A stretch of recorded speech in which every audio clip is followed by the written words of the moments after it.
Om Jen Yu Jin Jansan Pema Gesa Dum Pola Yatsen Chugi Nudrum Ye Pema Jun Eje Sudran Urdu Kadro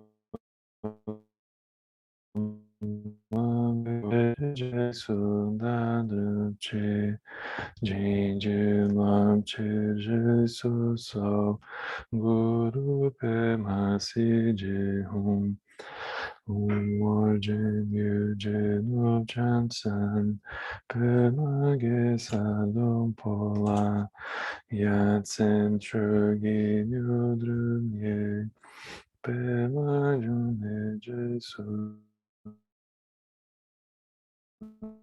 Da Pe Kor Je Je Je Su Da Drum Je Jin Ju Lam Che Je Su So Guru Pema Si Je Hum Mo Jen Yu Jin Wu Chan San Pema Ge Sa Lung Pola Yat Sen Chugi Nyu Drum Ye Pema Jun Urdu Kadro Man Pe Kor Je Je Je Su Da Drum Che Jin Ju Lam Che Je Su So Guru Pema Si Je Hum Mo Jen Yu Jin Wu Jan San Pema Ge Sa Lung Pola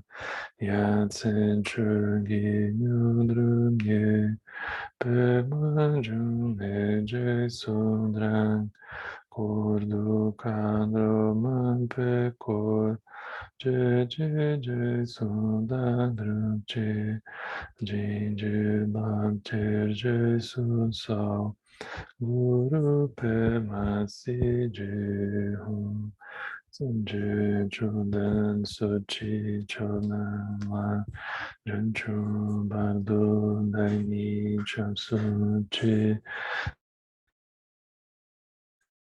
Dangi Brahma Pinchi Sanjay Drupasho Sanjay Chodan Sochi Chodan La Janchu Bardo Daini Chapsuchi Dagi Jinsu Jipe Sonanchi Numa Pinchi Sanje Drupasho Sanje Chodan Sochi Chodama Abdu Dagi Chansuchi Dagi Jinsu Jipe Sonanchi Numa Pinchi Sanje Drupasho.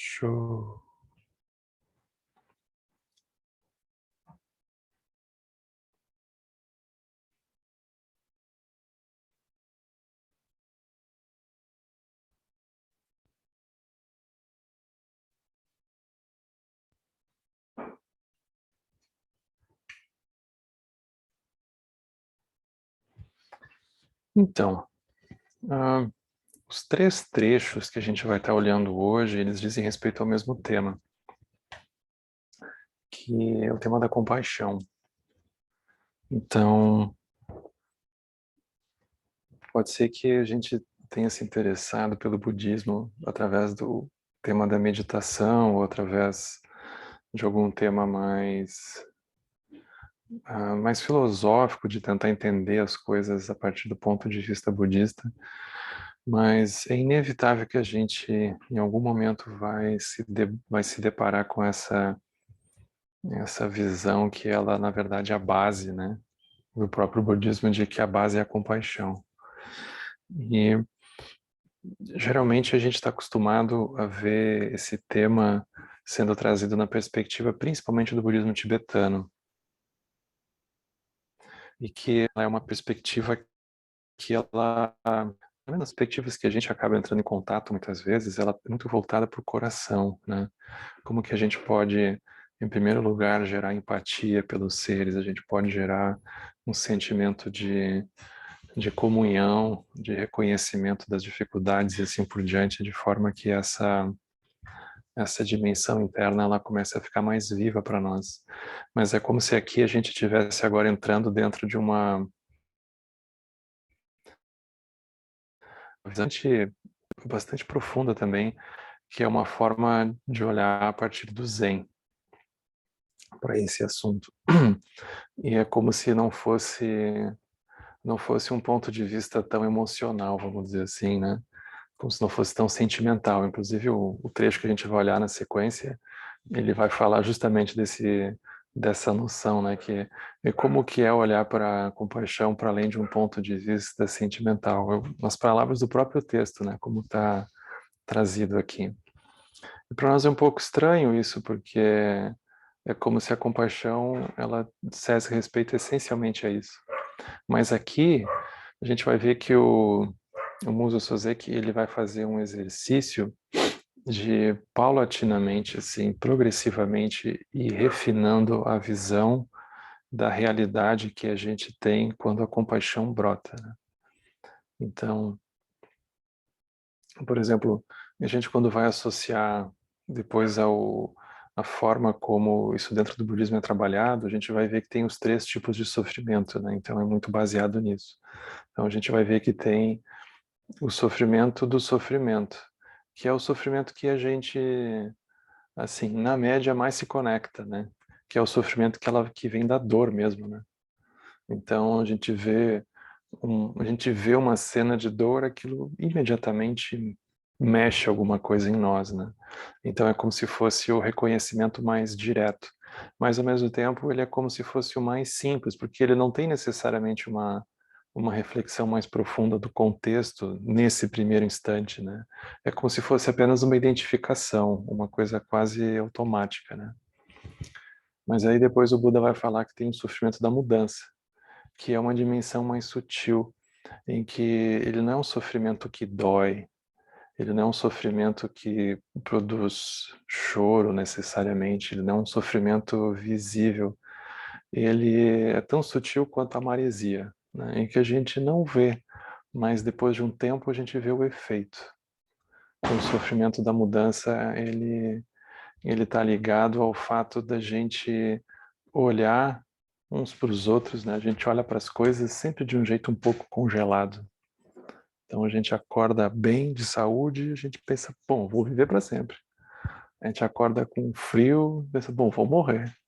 A gente pega aquela situação daquele momento e aí a gente extrapola ela facilmente, né? A gente facilmente toma aquilo e é como se a mudança tivesse escondida, é como se a gente fosse sempre surpreendido pela mudança. Então aqui o Buda ele vai chamar a atenção para isso. Ou seja, a gente olha para uma situação, a gente não adivinha onde é que aquilo vai mudar, mas aquilo vai mudar.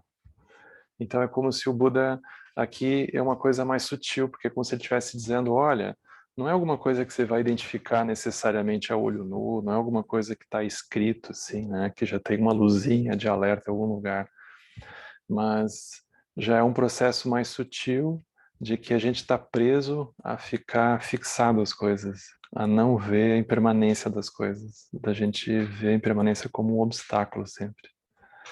Então, a gente tem esse tipo de sofrimento. E depois o Buda vai falar do sofrimento totalmente pervasivo, que é um sofrimento que a gente nem chama de sofrimento, que ele é muito mais sutil, né?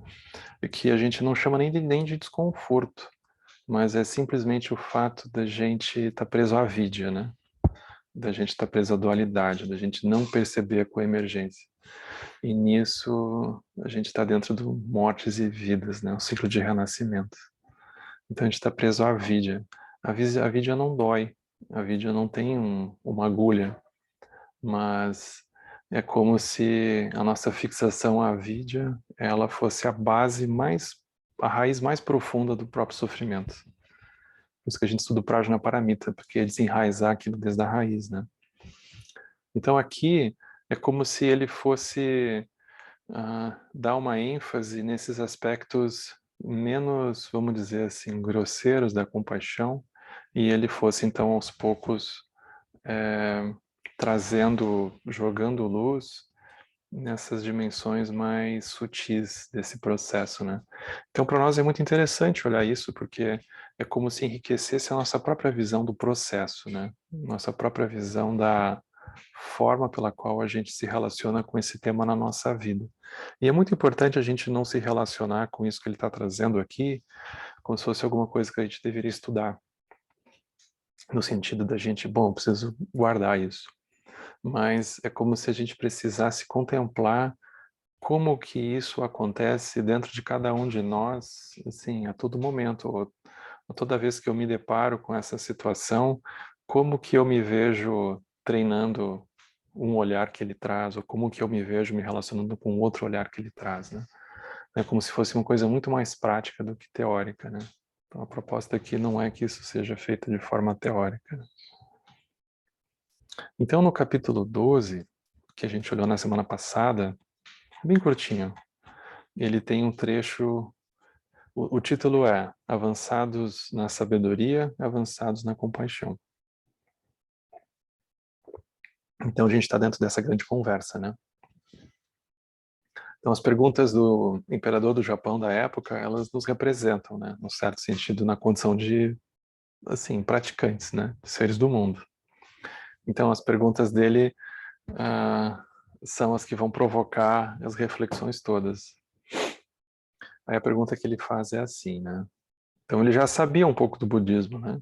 Sabia bastante. Então ele faz perguntas, agora começa a ficar mais claro, né? As perguntas dele já são muito embasadas. Então ele pergunta assim: a não ser que nós tenhamos liberado a nós mesmos, nós não podemos liberar os outros. Então surge essa noção no budismo, né? Que é tipo a emergência do avião, né? Que cai a máscara aquela, né? Primeiro a pessoa bota a máscara para depois botar no outro, porque senão vai dar ruim. Aí tem isso. Aí ele pergunta assim: que sentido faz, então, adiar a nossa própria liberação e, primeiramente, cultivar a virtude para o bem dos outros seres? Parece uma contradição essa questão, né? Parece contraditória.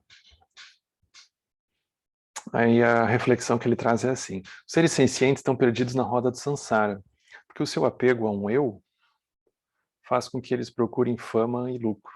As 8 preocupações mundanas, né? A gente pode ampliar isso. Criando diversos tipos de karma negativo. Contudo, e essa aqui é uma parte super bonita, se você esquece de si mesmo, desperta o desejo de beneficiar todos os seres, então a grande compaixão se agita dentro de você e ela se une silenciosamente à mente búdica. Então é o oposto, porque as outras preocupações mundanas é o ápice do autocentramento, né? É a gente o tempo todo, assim, aquele cansaço da gente pensar na gente o tempo todo.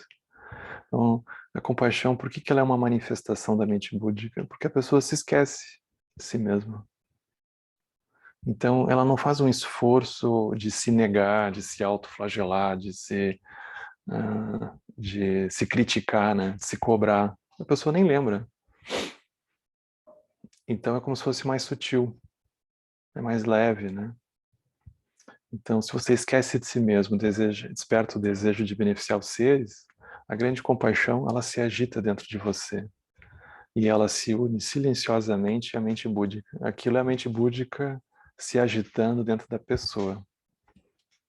Então, mesmo que você não cultive as virtudes para o seu próprio bem, de uma maneira assim, autocentrada, né? Eu preciso cultivar virtudes. A virtude perfeita, ela naturalmente cresce em você. E mesmo que você não busque o caminho do Buda para o seu próprio bem, o caminho do Buda é rapidamente atingido. Porque a pessoa nem lembra dela mesma, no fim das contas. Mas o caminho segue acontecendo. O caminho segue acontecendo. Agora ele começa a dar uns nomes, né? Então ele diz: aqueles que buscam a liberação apenas para si mesmos têm a motivação Hinayana. Então isso aqui é como se fosse um nome técnico.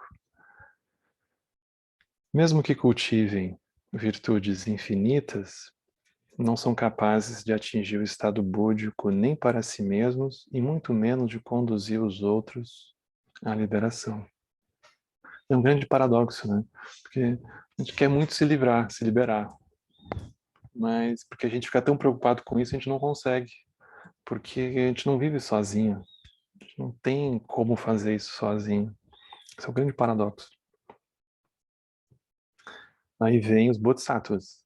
Entre os seres que despertam a mente de um bodhisattva, há uma diferença entre os bodhisattvas avançados na compaixão e os bodhisattvas avançados na sabedoria. Eu nunca tinha visto uma distinção dessas, né? Interessante que ele traz isso. Ele diz assim: os bodhisattvas avançados na compaixão são aqueles que fazem os votos de liberar todos os seres sencientes, antes que eles mesmos atinjam o caminho do Buda.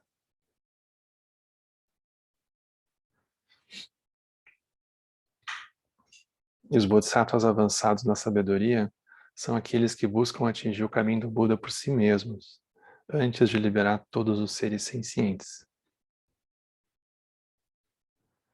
Embora os bodhisattvas do segundo tipo se assemelhem aos seguidores dos dois veículos, os Shravakas e os Pratyekabuddhas, no sentido de buscarem a própria liberação, eles o fazem com o propósito de salvar todos os outros seres sencientes.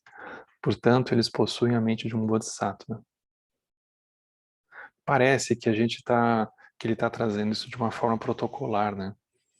Mas na verdade a gente faz as duas coisas juntas, né? Porque, por exemplo, se a gente fizer só um pedaço, assim, a gente fizer só aquilo a partir do aspecto mais, vamos dizer, de aprofundamento da visão, que seria a sabedoria, é como se ela inevitavelmente vai levar o aspecto do coração, mas é como se a gente fizesse um pouco isso e um pouco a gente vai inevitavelmente ser obrigado a fazer a outra parte, que é a parte do coração, né? Mas agora, se a pessoa tiver só o aspecto assim de compaixão do coração, mas não tiver uma compreensão mais profunda, aí vai ficar faltando também, porque é fácil cair para uma solidez das coisas, uma sensação de Avalokitesvara, de que tem uma hora que a pessoa cansa, né? Eu desisto dessa galera aqui. Então a gente precisa dos dois. Então é como se ele estivesse olhando para perfis de praticantes, né? Uns têm uma inclinação para um lado, outros para o outro, mas eles se encontram.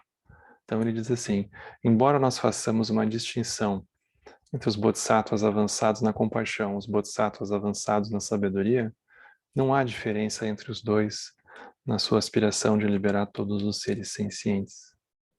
Eles são iguais no sentido de que todo o mérito que cultivam e toda a prática que eles se engajam são direcionados para esse objetivo.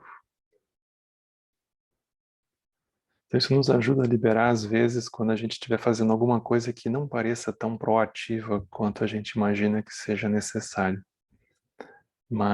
E a gente está dedicando o nosso tempo a aprofundar a nossa visão sobre as coisas. Então, por vezes, a gente vai considerar isso perda de tempo, né? Uma coisa inútil. Porque é como se o aspecto grosseiro ele fosse tão intenso que ele sequestra a nossa imaginação também, né? Mas aqui ele está dizendo que a gente precisa das duas coisas. A gente precisa desse aspecto enérgico, mas a gente precisa do aspecto da visão. Aí agora ele começa no trecho de hoje, né? Então a gente vai mudar de arquivo agora, né? A gente vai agora vir para o trecho que seria o trecho de hoje mesmo, né? Que é chamado Os Três Tipos de Compaixão.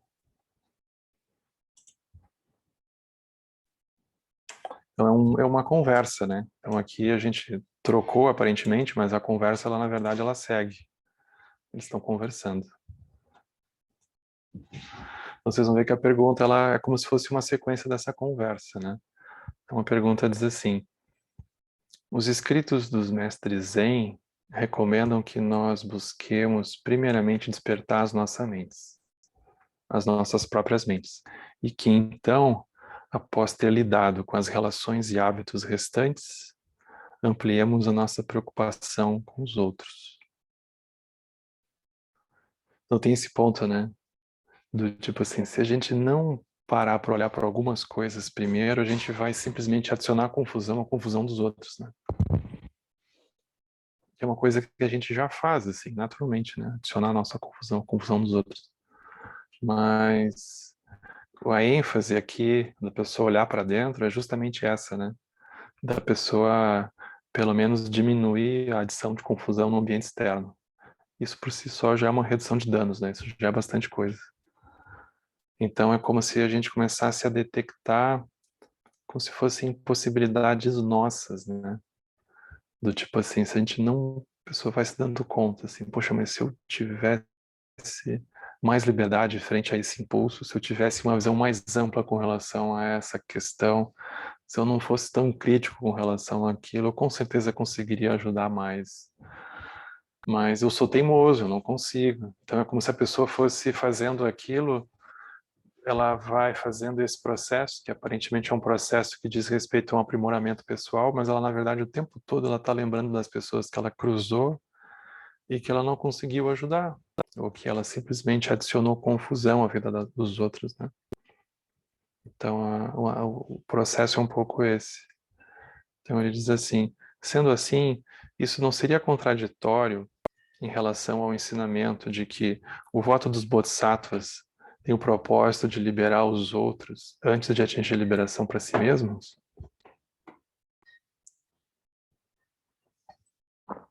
Aí ele diz, bom, tem 3 tipos de compaixão. E é muito legal a gente ouvir sobre isso, né? Porque a princípio tem compaixão. Ele diz, não, tem 3 formas. A primeira forma de compaixão é a compaixão que ela é dirigida aos seres sencientes. Que é a turma, né? A galera, assim, em geral, né? Seres sencientes. A segunda é a compaixão baseada no Dharma. Já é uma outra coisa. E a terceira é a compaixão sem objetos, que é a compaixão dos Budas.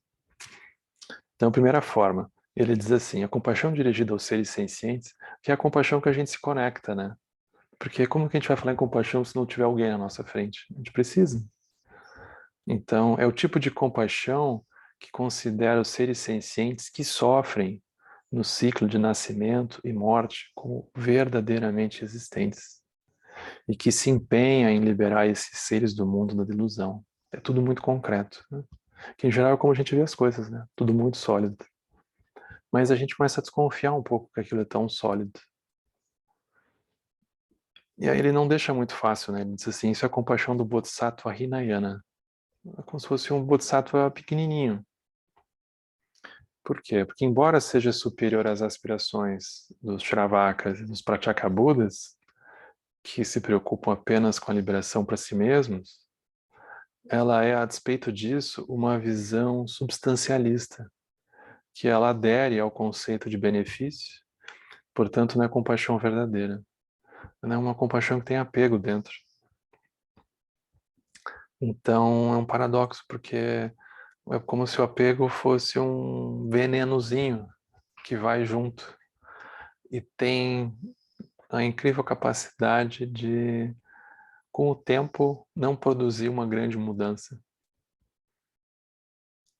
Então não é uma compaixão verdadeira. Ela é o que o Sutra de Vimalakirti critica como sendo a compaixão sentimental, que é a compaixão marcada pela afeição por visões falsas. Porque o Vimalakirti ele vai dizer que é uma compaixão que acaba gerando cansaço com o tempo.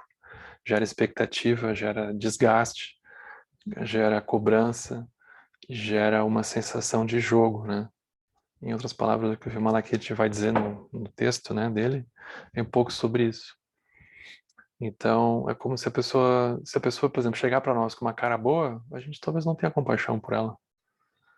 Então, é como se a gente fosse tendo compaixões seletivas também, né? A gente não tem bem noção que a gente é seletivo na compaixão, mas a gente é super seletivo, né? Então, é como se ele estivesse aqui jogando luz sobre isso que ele chama de uma compaixãozinha, né? Uma compaixãozinha, que é a primeira forma. Aí ele diz, a compaixão baseada no Dharma, que percebe claramente a natureza ilusória de toda existência senciente e não senciente, que surge a partir da originação dependente. Então aqui não diz nem respeito mais necessariamente aos seres sencientes, né? São todo tipo de vida. É uma compaixão ilusória que ensina os portões do Dharma ilusórios para a liberação de seres sencientes ilusórios. Essa é a compaixão do Bodhisattva Mahayana. Embora ela deixe de sustentar visões substancialistas, portanto, ela seja diferente de uma compaixão sentimental, esse tipo de compaixão ainda não é a verdadeira compaixão, porque ela adere ao conceito de não substancialidade. Então, aqui já é muito mais profundo, porque é como se fosse uma compaixão que não tem um rosto, né? Ela não está conectada à cara de sofrimento, de felicidade que a pessoa aparecer na nossa frente. Mas ainda assim pode ser que tenha um tipo de fixação, um tipo de apego a dizer assim, isso aqui é um sonho. Então, quando ele diz adere ao conceito de não substancialidade, pode ser que a pessoa esteja um pouco fixada nessa noção assim, bom, mas isso aqui é tudo um sonho, isso é o samsara. Então, é mais profundo do que simplesmente a anterior, né? Porque aqui a visão toda ajuda, né, a trazer isso, mas não é o ponto mais profundo. Aí ele vai trazer o terceiro tipo de compaixão, que é... Não, a grande compaixão é a que ele vem agora. A grande compaixão, né? Que é a compaixão que ela não tem um rosto de verdade. Ela diz assim, a compaixão sem objeto, ela ocorre quando, após o atingimento da iluminação, a compaixão, que é uma virtude inerente da natureza búdica, manifesta a si mesma e opera naturalmente para liberar todos os seres sencientes, mesmo quando não há nenhum esforço consciente em fazê-lo.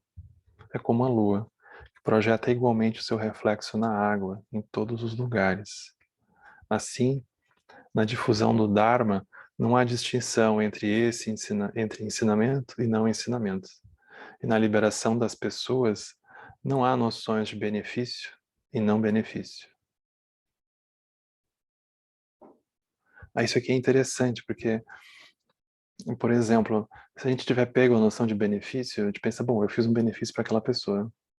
Mas dentro do samsara as coisas são tão paradoxais que pode ser que, com o tempo, aquilo que a gente achou que foi um benefício para a pessoa gerou apego, a pessoa acabou ficando presa, a gente acabou se arrependendo de ter feito aquilo, porque agora a pessoa está estacionada, a gente vai lá ter que tirar a pessoa daquilo que um dia a gente ajudou ela. E aquilo que um dia foi bom. Então aqui a noção de benefício é como se ela borrasse, porque aquilo que aparentemente é bom no momento, rapidamente ou com o tempo, pode se tornar uma prisão, né? Então aqui é como se essas noções elas já nem surgissem mais. Isso é a compaixão verdadeira. Aqueles que praticam a compaixão direcionada aos seres, ou a compaixão baseada no Dharma, eles são obstruídos por tal compaixão. E eles não podem atingir a compaixão sem objeto. É esse o significado da máxima. A compaixão menor impede a grande compaixão. O mestre Zen chinês Baizhang Weiwei tinha a mesma coisa em mente quando alertou. Não tenha ganância por ganhos e méritos mesquinhos. É isso que os mestres Zen querem dizer com seus ensinamentos sobre compaixão.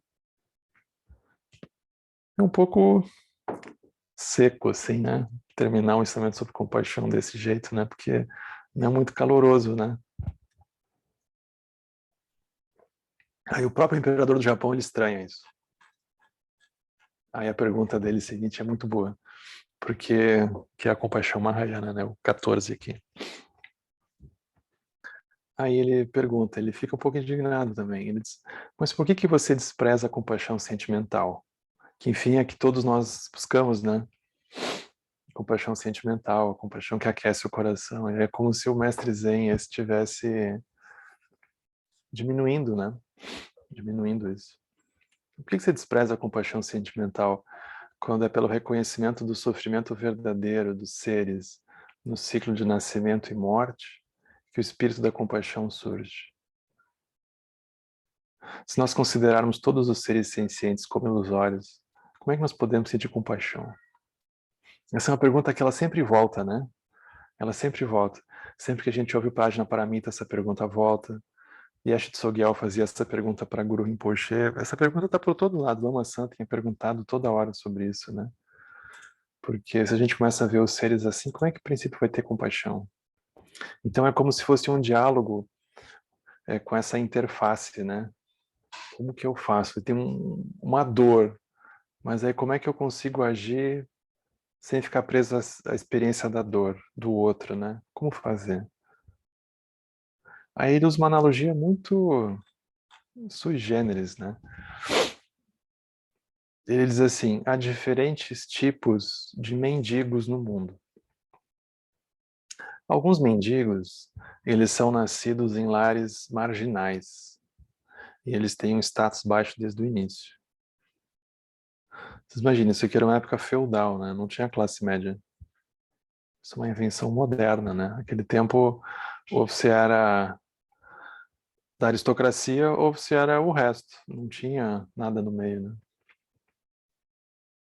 Outros nascem em lares aristocráticos, mas caem na pobreza devido a circunstâncias inesperadas.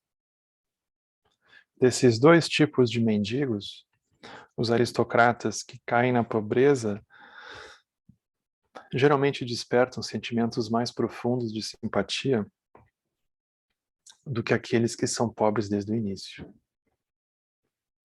A compaixão do Bodhisattva é similar a isso. Os seres sencientes são originalmente unos com os Budas, sem características de nascimento e morte. Mas se um único pensamento deludido surge, então a partir desse não nascimento e não morte, surge como um sonho ou como um fantasma a forma de nascimento e morte. Os Bodhisattvas Mahayana, eles veem todos os seres sencientes como vemos os aristocratas que caíram inesperadamente na pobreza. Nisso, eles diferem dos Bodhisattvas Hinayana, que acreditam que há seres sencientes reais afundando no oceano do Sansara, que, portanto, dão origem à compaixão marcada pela afeição sentimental e pelas visões falsas. Então, se a gente olhar desse ponto de vista, parece que a compaixão sentimental é horrível, né? Mas, na verdade, ela é o ponto de partida. É melhor ver assim, né? Porque uma vez que o caminho ele é um aprofundamento, a gente começa do ponto que a gente está, que é olhando a compaixão sentimental. Mas a gente vai refinando ela. A gente vai refinando ela de acordo com essas visões mais sutis que ele traz, né? Então essa noção, essa imagem da aristocracia para nós é um pouco estranha, né? Porque é provável que a gente tenha uma visão um pouco crítica com relação a esse tipo de visão de mundo, mas é como alguém que tem um tesouro e repentinamente perde. Então, na visão dos bodhisattvas, todos os seres têm um tesouro e eles não se dão conta que, por um lado, eles perderam aquele tesouro, mas por outro, eles só precisam reencontrar aquele tesouro. Está lá com eles esse tesouro, né? Então, eu achei muito diferente, assim, muito interessante conversar, né? Refletir sobre essas formas de compaixão que elas ampliam a nossa visão de algo mais sentimental apenas, né? Baseado na afeição do encontro com o outro, né? Do encontro com a dor do outro. É como se ele convidasse a gente a ampliar a visão que a gente tem desse encontro da situação nossa com o outro, da compaixão que a gente vai gerar por a gente mesmo, da situação que a gente se encontra, e como que a gente pode ampliar isso, né? Ele não dá muita resposta por enquanto, mas mais adiante no texto, né, a gente ainda está na parte 1 do livro, né? Mais adiante esse assunto vai voltar, e aí ele vai trazer mais elementos para a gente se debruçar, né, sobre esse tema. Os textos, eles eram curtos, mas eles também permitem da gente conversar um pouco, né? Eu não sei o que vocês acharam, se vocês já tinham visto alguma coisa assim, né?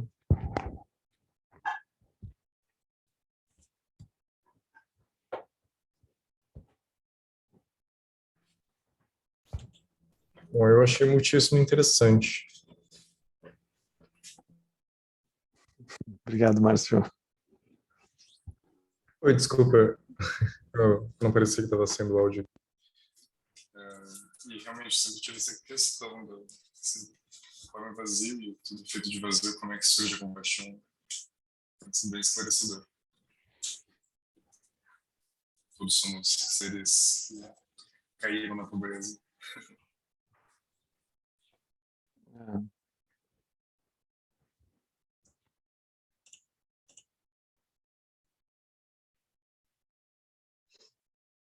Henrique, Oi. oi. Essa última colocação dele sobre a diferença no status, eu não sei, isso aqui ficou muito, muito diferente para mim, bateu estranho isso. Você vai ter... Fala um pouquinho mais disso, porque você vai ter... Tudo bem, quem tem, na teoria, parece assim, se você já sofre, ok, sofrer mais ou menos, não vai fazer. Se você não sofre, aí você cai para o sofrimento, aí é muito pior. É isso que ele está falando? Eu achei bem desafiadora essa parte, sabe? Achei bem Super. desafiadora essa parte. Porque, por um lado, é como se misturasse uma visão nossa de classe social, do tipo, como assim a pessoa que vem de uma classe superior, aí a pessoa cai e é mais fácil para ela, né? A princípio, a pessoa vai ficar amargurada, raivosa, né? Vai virar um extrema-direita, alguma coisa assim, vai ficar tudo mais difícil, né? Não, eu acho que E, aí você está... Para mim, parece que ele está falando é, na empresa de... mesmo a emocional, a mental, não é no sentido de condição, mas é que parece que ele está falando em condição, né, de classe, mas ele não está falando isso, né? ele não está falando isso, esse é o desafio, ele não está falando em classe social, né? Ele está usando uma analogia que apareceu para ele, né? Uhum, Mas a sensação que me veio é mais ou menos assim, é como alguém que perdeu alguma coisa e que pensa, não precisava ter perdido, né? Como é que uhum, eu volto? E a outra pessoa é como se ela não tivesse tido o gosto de alguma coisa. Aí é como se ela não tivesse talvez nem a memória para se referendar, né? Mas aquele que já teve algum momento é mais fácil a princípio, porque ele pelo menos tem um cheiro daquilo em algum lugar, né? uhum, Então a sensação que eu tive é que ele usou uma imagem que é um pouco estranha, mas a sensação da mensagem, né, é um pouco essa. É como se a pessoa pensa, não precisava ter sido assim, né? Não precisava talvez ter jogado tudo fora, não precisava talvez ter feito o que eu fiz, né? Não precisava. Então uhum. é como se a pessoa ela gerasse uma ampliação da visão e aí ela gerasse uma compaixão talvez mais genuína. Mas aqui não é classe social, é uma visão de alguém que dá uma olhada e pensa, não precisava ter sido assim, né? Mas foi o que deu, né? É Foi o que uma deu. forma estranha, né? Ela Forma bate... estranha, é uma forma um pouco estranha pra gente, é. Mas aí você está Loucura com falando essa imagem. de um jeito que está me parecendo assim, tipo, assim, quando a gente costumava muito até aquele arrependimento, poxa, se eu soubesse isso, se eu não sei aquilo, esse tipo Aham. de sofrimento que a gente traz, né? E, que se opõe àquela coisa assim, ai, cara, que bom, né? Agora eu sei isso, então eu posso fazer. É como se você não soubesse nada, quando você sabe alguma coisa, é uma, sei lá, é estranho, a forma que ele fala é estranha. Faz É. sentido, mas é estranho. Ah, uma outra forma de pensar, né? É uma outra sociedade, é uma outra cultura, né? Uhum, Querendo ou não, o budismo passou por tudo isso para chegar até nós hoje em dia, né? sim. Então, é inevitável que a gente vai ter que também atravessar um pouco essas paredes, né, históricas e culturais para entender como é que eles conseguiram dar sentido aquelas palavras naquela época, né? Ele questiona exatamente um ponto que assim, todo o texto dele ele vem questionando de uma forma bem diferente, né? Isso aqui é um questionamento que leva você por outro lado para poder chegar. É, exato. Porque a questão é um pouco isso que a Elisa escreveu aqui, né, do sofrimento estrutural. Para nós é super desafiador isso, né, sofrimento estrutural. Porque é como que é olhar e aquilo não tem um rosto, mas a gente vê que cada um de nós tem os 6 reinos guardados, assim, dentro, prontos para qualquer coisa explodir. Mas a gente se olha e a gente não se reconhece nessa condição, né? A gente não se vê desse jeito. A gente tem as montanhas do nascimento, envelhecimento, doença e morte, assim, prontas para desabar sobre nós a qualquer momento. E a gente também não se reconhece, né? Então é como se a gente trouxesse esses olhares que são os olhares dos referenciais que a gente vive, dos jogos que a gente vive, né? Se a pessoa está melhor, se a pessoa está pior, isso e aquilo, mas é como se tivesse uma coisa atrás que cada um está tendo como base e não está vendo, né? Então aquilo não tem um rosto, aquilo não tem uma cara, né? Não tem um sorriso, não tem uma coisa assim, né? Aí isso é bem desafiador. Como ampliar essa visão, né? Obrigada, Henrique. Paixão. Oi, Rosa.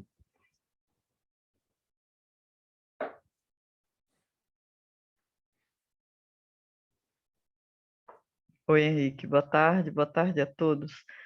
Tarde. Olha, me passou assim, e de certo modo, nessa sua segunda fala, até pode ter reforçado minha ideia, eu não sei, me passou pela cabeça, depois tu comenta, por favor.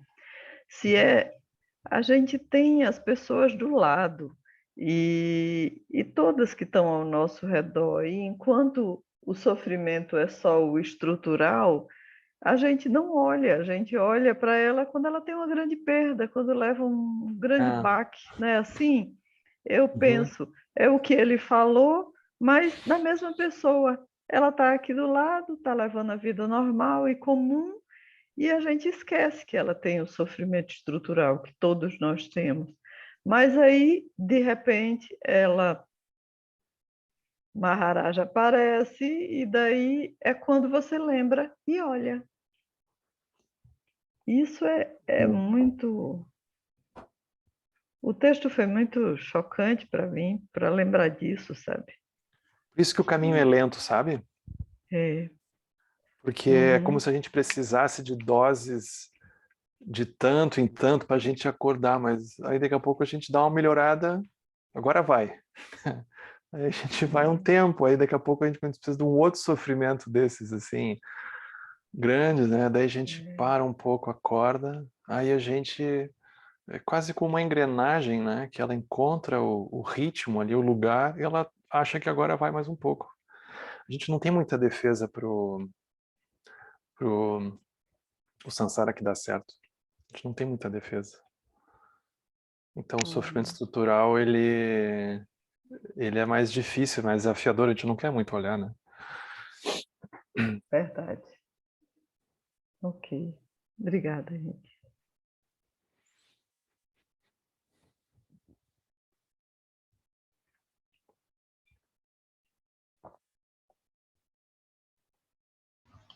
Oi, Henrique. Ali no Elise. final do texto, ali no final do texto, aí eu não sei se foi o texto mesmo, eu estava tentando entrar no texto ler, se foi o teu comentário. Tá, que em algum momento, então, né, quando ele dá o exemplo dos aristocratas, a gente estava lá iluminado, por algum pensamento a gente entrou nessa confusão aí que a gente se meteu, né? Tá, tudo bem, a gente tem uma trabalheira do cão para sair desse enrosco, né? Aí, tudo bem. E depois, a gente abre a fila para outro entrar? Como é que funciona? Ou a gente pode voltar de novo? Como é que é essa bagaça aí? É porque não tem alguém que chega lá, né? Vai ser um pouco frustrante, mas não tem alguém que vai chegar lá.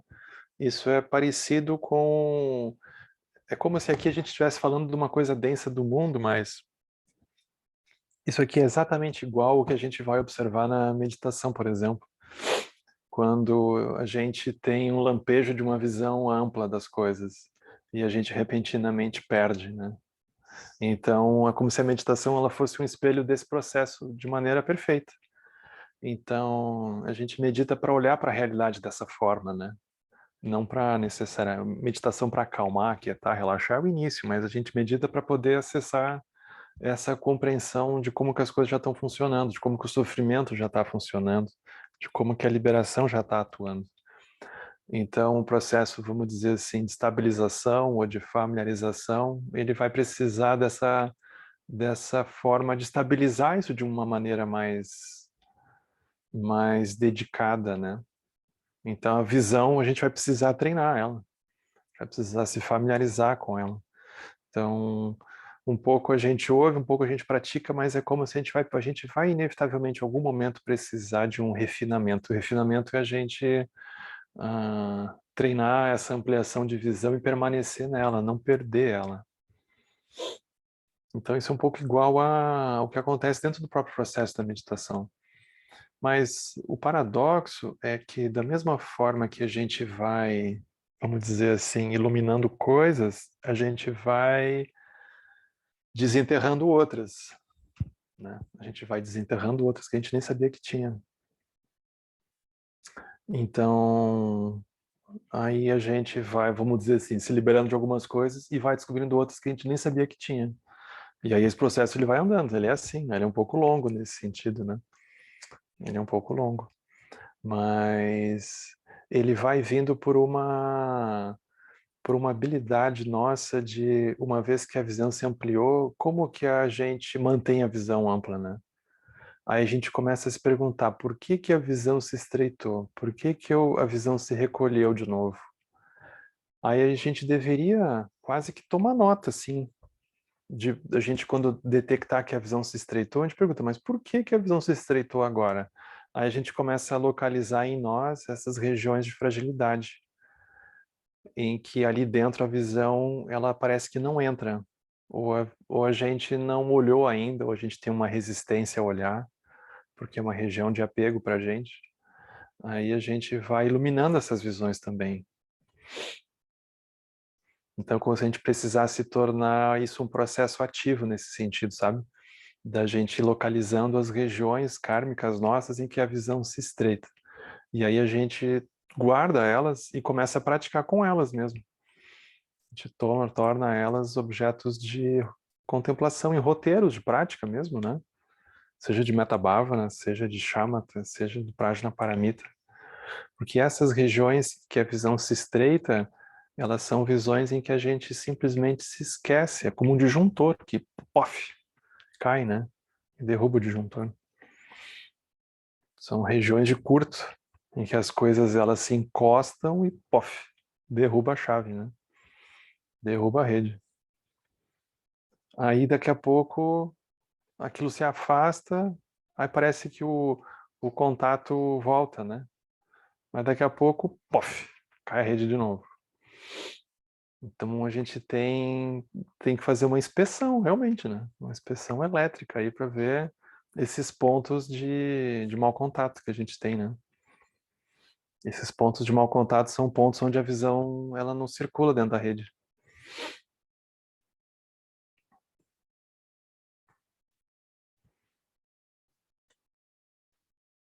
Aí a gente vai olhando. Mas é menos místico, assim, sabe? É mais. Eu prefiro olhar como alguma coisa mais prática mesmo. Como alguma coisa que a gente vai quase que se empoderando no sentido de que a gente vai fazendo aquilo acontecer, sabe? Não olho isso como uma coisa mística, assim, que a gente vai indo e um dia, pof, e aí a gente vai, tchau, né? Não, é mais prático isso, sabe?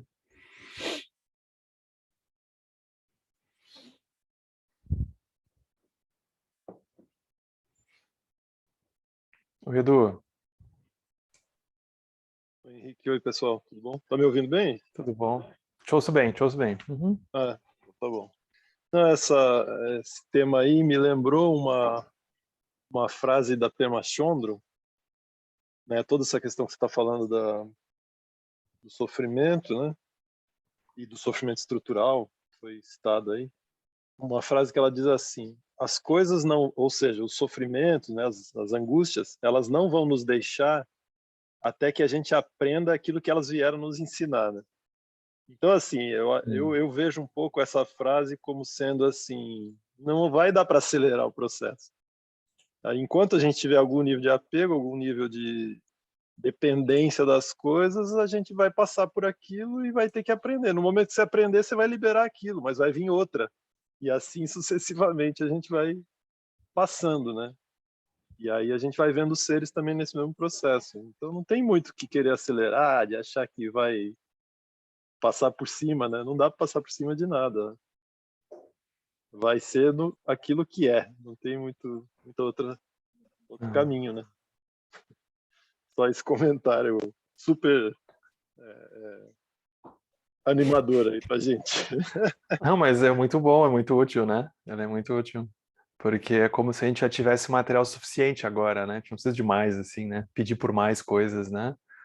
É como é que a gente amplia o olhar sobre as coisas que já estão acontecendo. Acho que um pouco esse é o desafio que ela coloca, né? De ampliar o olhar sobre aquilo que já está acontecendo. Como se aquilo que está acontecendo já revelasse tudo o que a gente precisasse, né? Exatamente, é isso mesmo. É. E a gente tem que ter paciência, né? Inevitável, a gente tem que ter paciência. Porque a gente está cavocando, assim, revirando uma coisa que é muito funda, né? E a gente está relativamente pouco tempo fazendo isso. E a gente está relativamente, não só há pouco tempo, mas também, assim, a gente ainda está aprendendo um pouco a linguagem disso, né? É algo que a gente agora está, assim, começando a entrar mais fundo, né? A gente não nasceu fazendo isso, é uma coisa que no meio da vida, no meio de um monte de coisa, a gente descobriu e foi fazendo aquilo, né? A gente vai fazendo do jeito que consegue também, né? Então, a gente vai ter que ter essa paciência com a gente nesse sentido, né? Muito bom, valeu. Valeu. Valeu, obrigado, Edu. Então, eu acho que é isso. Você quer dizer mais alguma coisa? O texto é mais curto mesmo, né? Então, já trouxe bastante coisa, eu acho, pra gente pensar, né?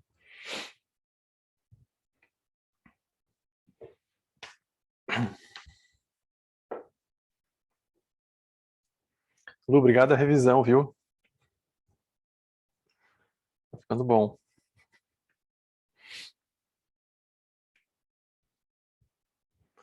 Tá bom. A gente vai fazer a dedicação, então.